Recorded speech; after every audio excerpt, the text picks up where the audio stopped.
Hello and welcome to episode 10 of Michelin 3's XB Ford Found Hardtop video. And now in this episode, my intention is to pull the motor out of this car, get it on the engine stand, and have a look at it.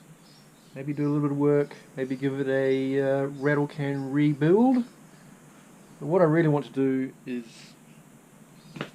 have a look inside it, see if it's the 351, and then pretty much go from there. It's actually middle of the afternoon on Easter Sunday. Spent my morning faffing about with the wagon because I still hadn't driven it anywhere. So instead of it going around the block once and coming straight home, I drove it around and around and around and around the block.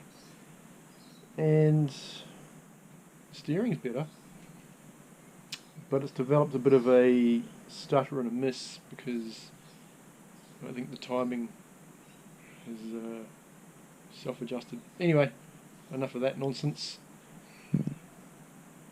So today's mission, or should I say this weekend's mission, the day and a half I have available, is to pull the motor out, which is going to mean pulling off the headers, pulling off the bonnet, dropping the exhaust system down underneath the car, which is garbage anyway, so I'm just going to pull it down out of the way, pull the headers out, bonnet off, detach everything like the engine mounts and this and that, pull the radiator out. Now it should theoretically be fairly easy. I'll have to detach the torque converter, so I can leave the torque converter on the front of the transmission and just pull the motor out. Pretty much the reverse of the wagon. Instead of plopping it in and then reattaching it to the transmission, I'm just going to detach from the transmission, pull it out on the engine stand, go over it. I should probably start by undoing all of that, dropping the rest of the exhaust system out, because the exhaust system is an H-pipe system, but it's garbage and it's been splooged together by somebody with a profound lack of talent for welding. So out that shall come, and then I'll get onto the headers after that.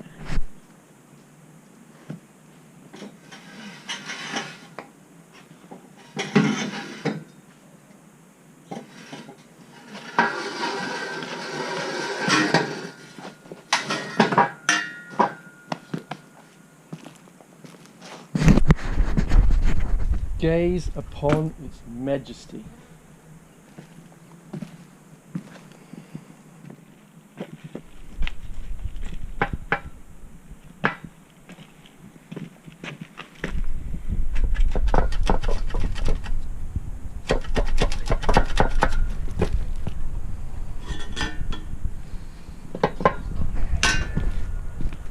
I'm no welder, but that's pretty bad.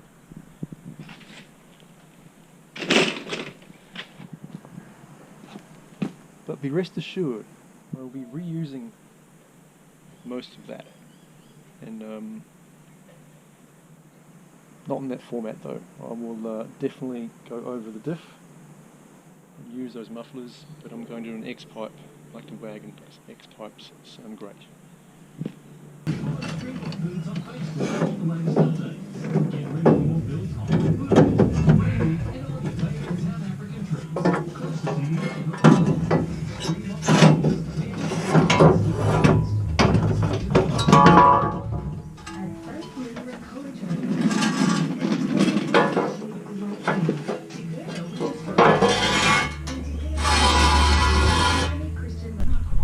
About to have a big moan and a sook about how these headers are not being very cooperative, but I found the layout on the headers so good I could drop a spanner onto every manifold nut from the top of the car, which was fantastic.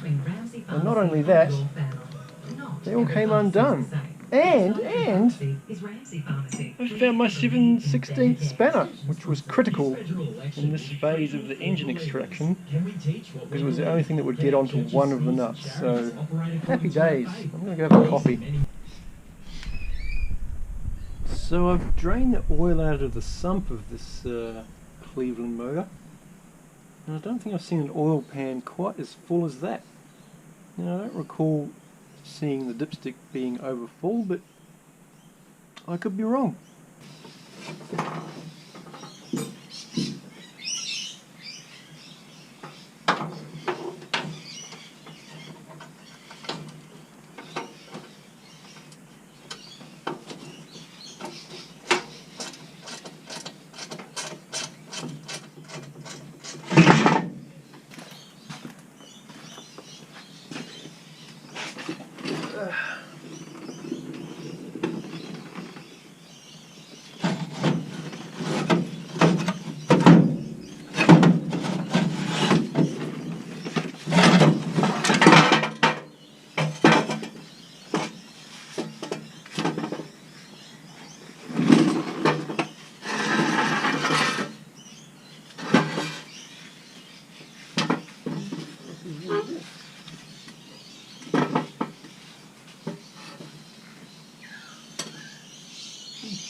Does anybody out there know who makes these extractors?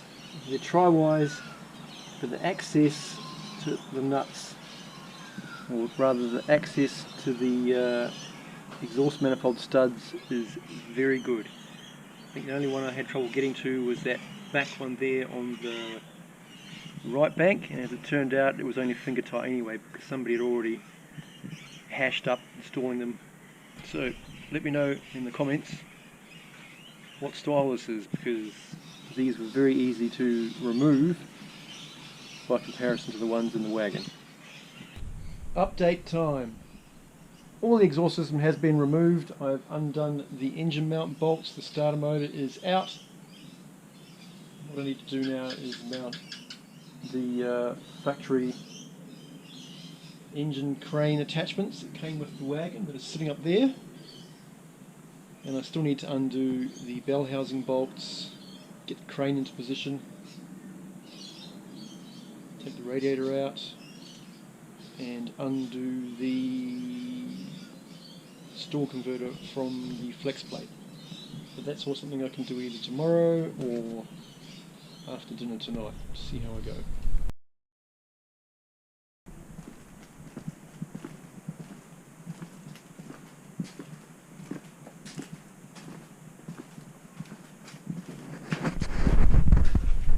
Great news!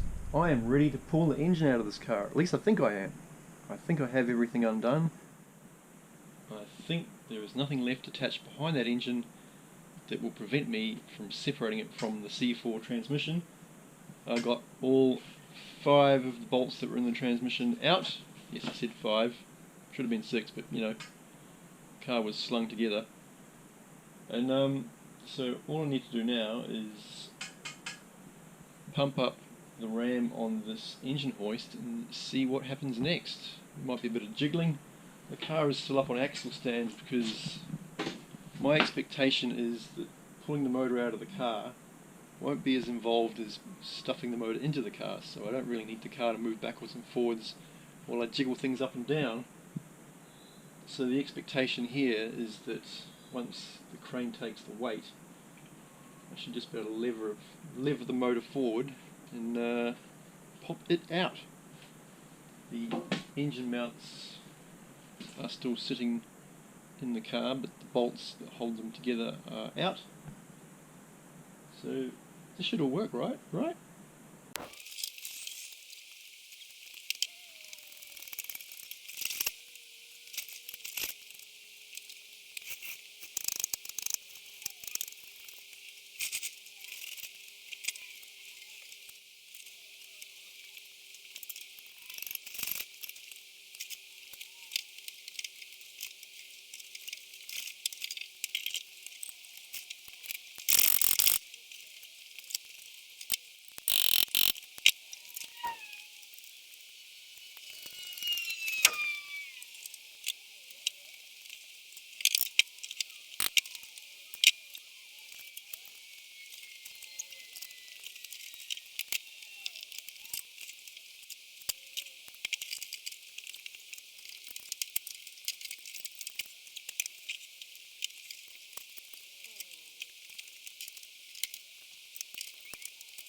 there was a bolt number 6 holding the bell housing on, but now there's not.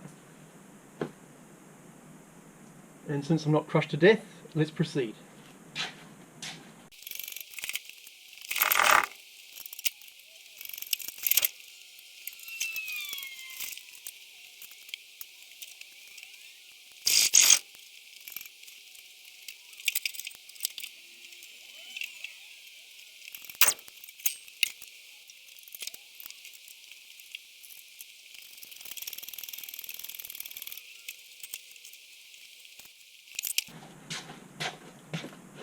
Forgot to disconnect the alternator.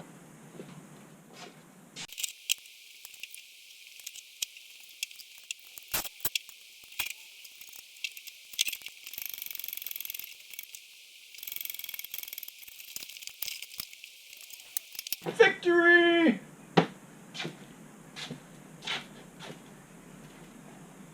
$30. Now, I didn't assemble my engine stand because it would take up space and there were no guarantees this would work out, and I didn't want to jinx myself by getting too ahead of myself, but the engine is out. So now I need to dig all the pieces of the engine stand out from under my bench, put it together, find the bolts to attach the block to the engine stand, then pull the pan off, see what this motor is, see if it's a 302 or a 351.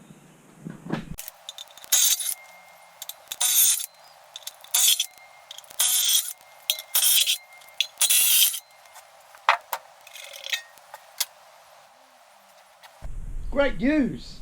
Ta-da! The engine's on the stand. I don't have the pan off yet, so I can't give you any news about what size engine it is, but there it is, on the engine stand.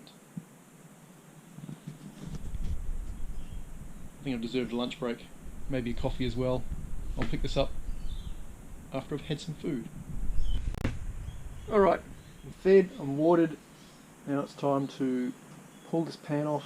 Probably going to take all the rest of the accessories off as well, like the engine mounts, probably the distributor, maybe the pulleys. Just strip it down. I don't want to get too carried away. Depends what I find, because if this is a 302, I'd be tempted to pull the heads off and check the state of everything, just because if it's 302, stroker conversion maybe? I don't know.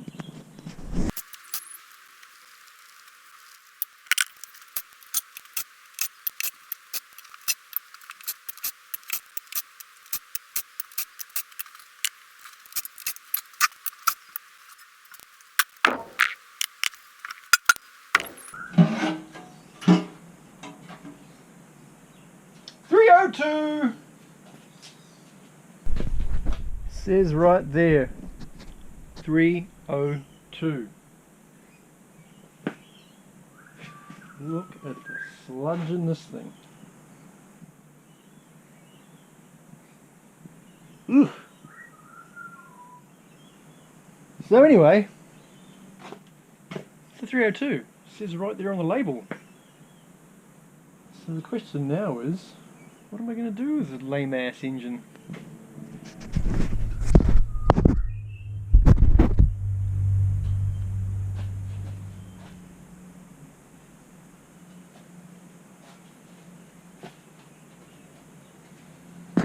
Let's just have a long look at the varnish and the sludge on this mediocre engine. I wonder if it has closed chamber heads, because that'd be worthwhile. Maybe I should have a look.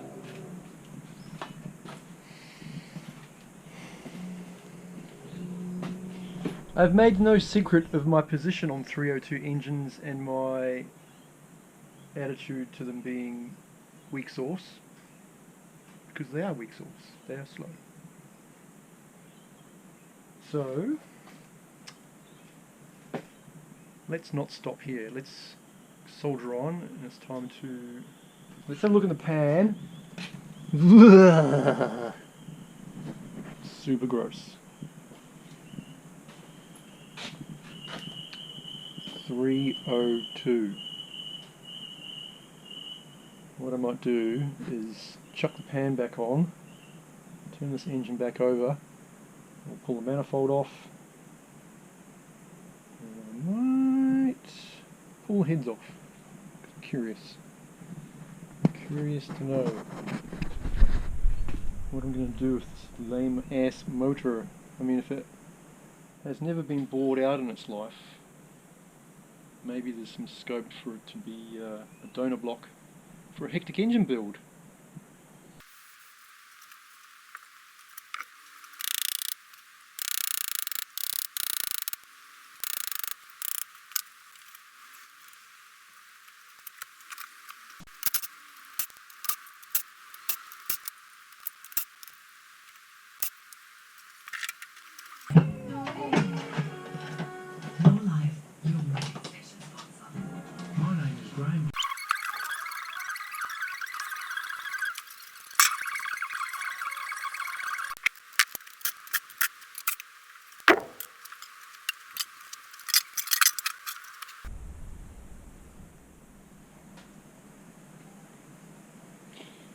I wonder if these are open chamber or closed chamber heads.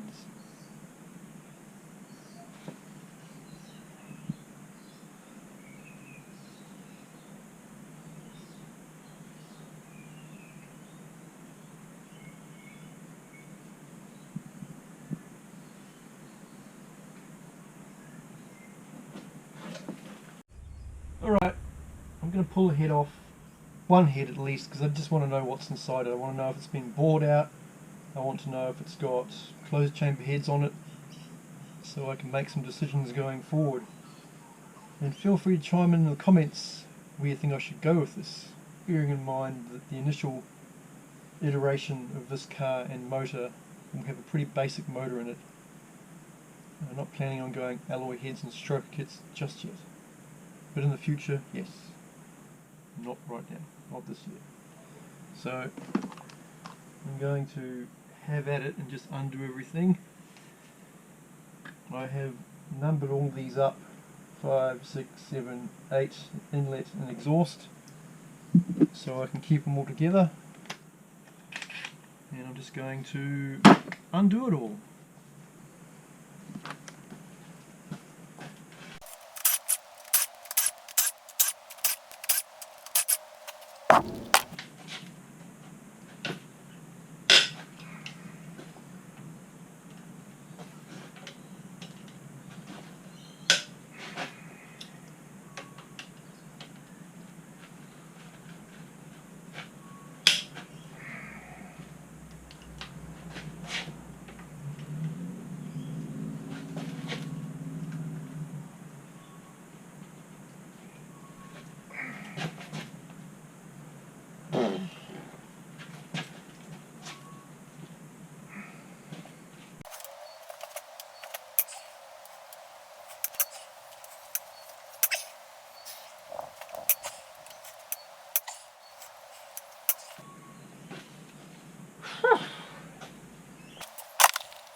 What do we got? Closed chamber heads! Yeah.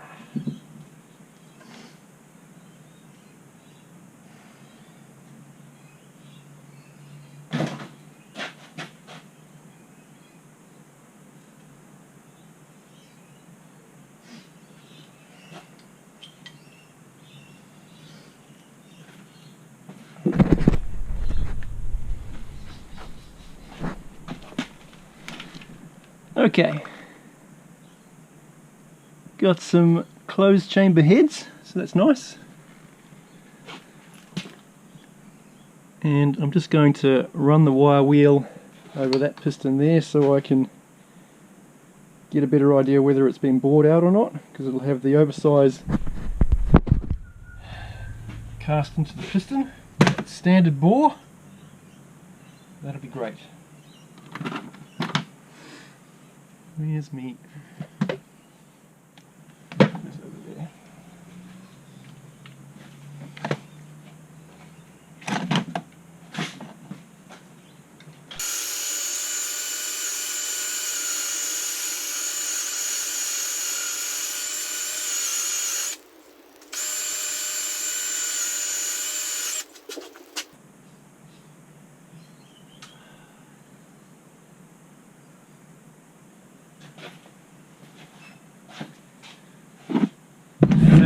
Thou over.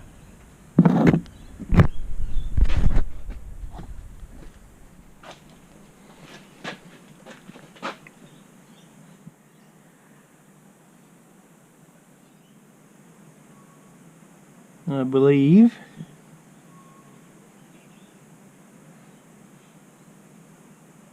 that's a 30 thou over piston. Maybe I just need to do a crank 351 crankshaft and rods and then slap it all back together again. Change the camshaft. So summary time for episode 10's engine out and big reveal, and it's a 302, and what's more, it's a 302 that's already been bored out to 30 thou, and from what I understand, in most instances 30 thou is the upper limit.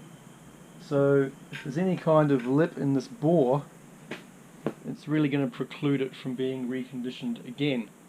The silver lining is, though, it does have closed chamber heads on it, which is kind of nice, and the valves do look quite large. I don't know whether this motor's had any kind of special treatment or love, but since it's a 302, my suspicions are probably not.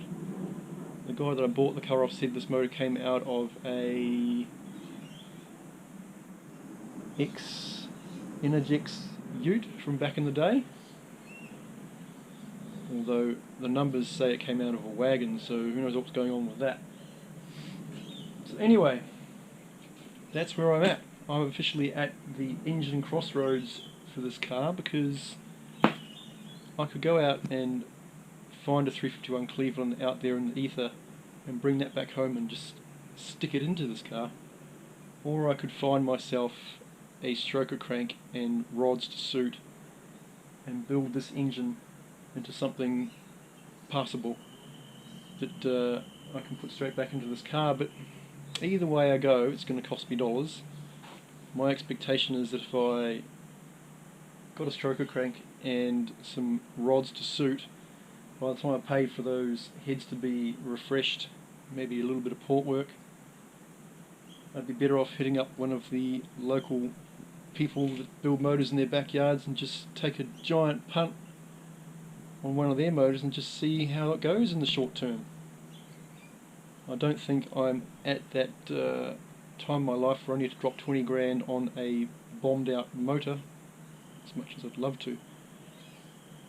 The car needs to be far closer to completion, preferably driving around before I go spending huge coin on a motor upgrade for it.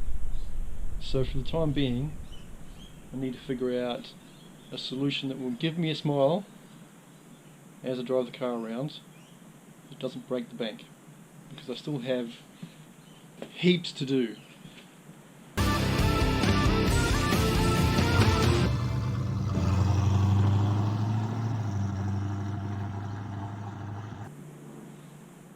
Yeah, as for that, definitely chopping it up.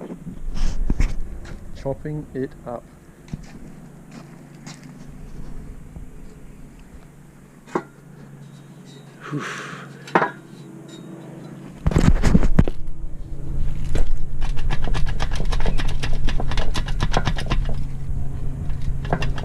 Hello and welcome